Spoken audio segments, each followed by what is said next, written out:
Welcome to the Discriminating Gamer, the Tom Vazel of board game review shows.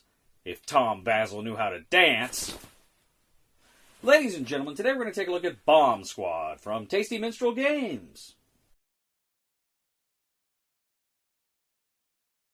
In Bomb Squad from Tasty Minstrel Games, 2 to 6 players are going to use robots to deactivate bombs. Too bad R2-D2 couldn't deactivate the bomb that was the Phantom Menace.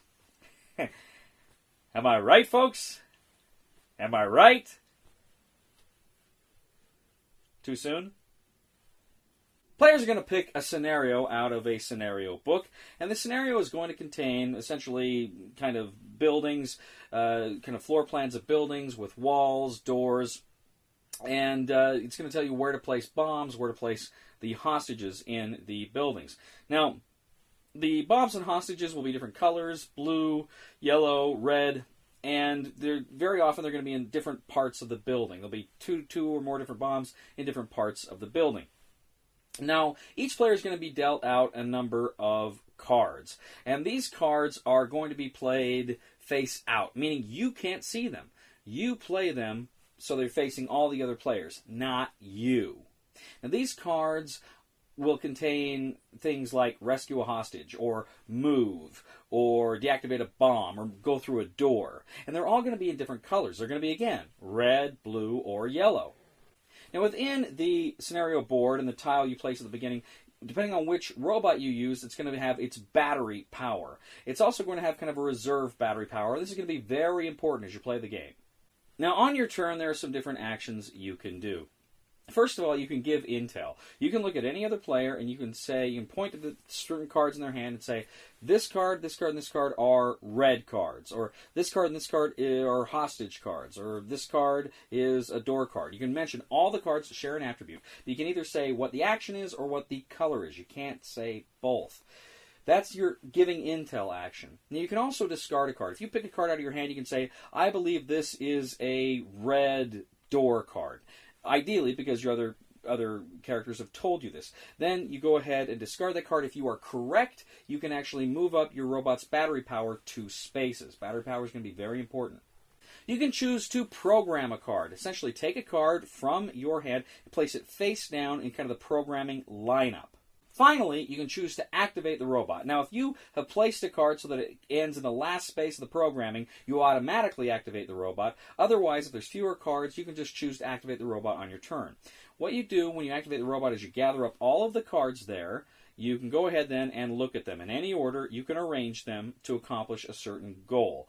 But you have to make sure they are arranged in such a way that's going to maximize your utility here, your robot's utility.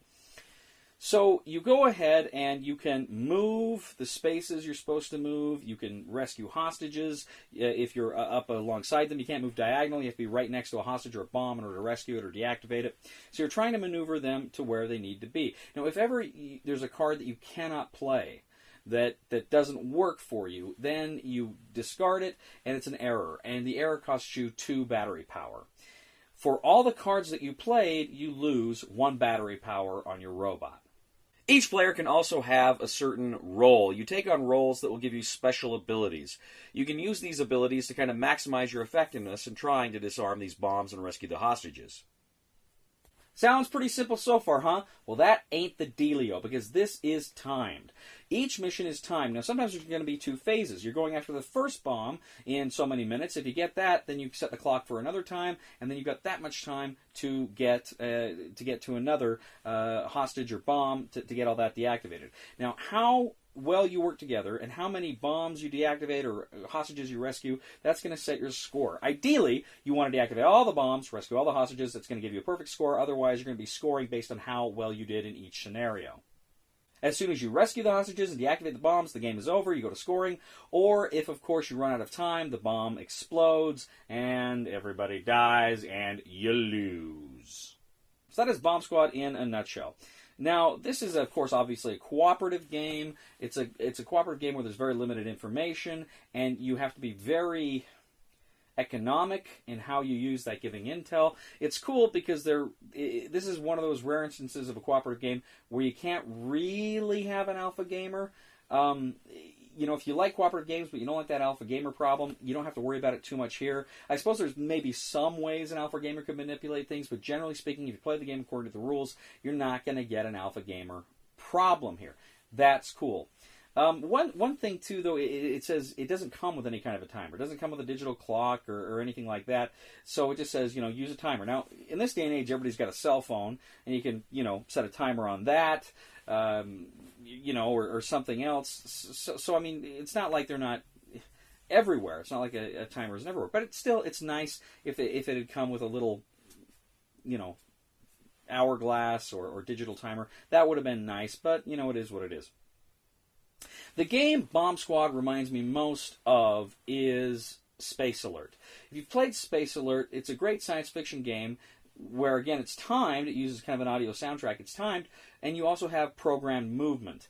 And then you kind of go after you program everything, you have to go back and see how it worked out and see if it worked. That's kind of similar here to Bomb Squad. Bomb Squad is a game that can be incredibly frustrating, and you can get incredibly upset and just shake your head at how somebody could play a card when they had incomplete information, and they have incomplete information, and it's going to cost you time on your battery, cost you battery power, which will cost you time. And so this is not a game you want to play with people that can't laugh with the game, that have to win. They're not going to have fun. They're just going to get mad at you, because this is a game that can really cause problems. I actually got this copy of Bomb Squad from Tasty Minstrel at SaltCon, and Daniel, who I was talking to with Tasty Minstrel, he actually was telling me he's seen like married couples go at it because of this game. So you don't want to play with people that are so into games that they can't laugh. And frankly, you don't want to be playing with those people anyway. Those are not the kind of people you want to play games with at all, but especially a game like this. So what do I think of Bomb Squad? I like it. I think this is a fun game. I don't know, because of the real-time element and because of the pressure and the tension, this is not a game I could play a lot, just because there is so much pressure, but it is fun, and critically, it's a game you'll laugh at. You play with the right people, you'll laugh at. Hurry, we've got to do this, we've got to do this. Oh, the bomb blew up. Everybody's dead. It's so much fun. It's a fun game. This is a really good, fun game. I think it's a winner. Tough choices, tension, and laughter, and that's some of the best things in a game. Again, maybe a little too much tension for me to play a lot, but this is one I think I'm going to be breaking out every now and then. It's a lot of fun. So the recommendation for the Discriminating Gamer for Bomb Squad is buy it. Thank you once again for joining us today on The Discriminating Gamer. As always, we ask you to please leave a comment for us on YouTube, on Board Game Geek, on our Facebook page, or on thediscriminatinggamer.com. We ask you to please like us on Facebook, subscribe to us on YouTube, and follow us on Twitter. We are The Discriminating Gamer. And if TDG and TMG got together and had a baby, the result would be a board game that reviewed itself. Please somebody help me on my feet again, and I don't know where I'm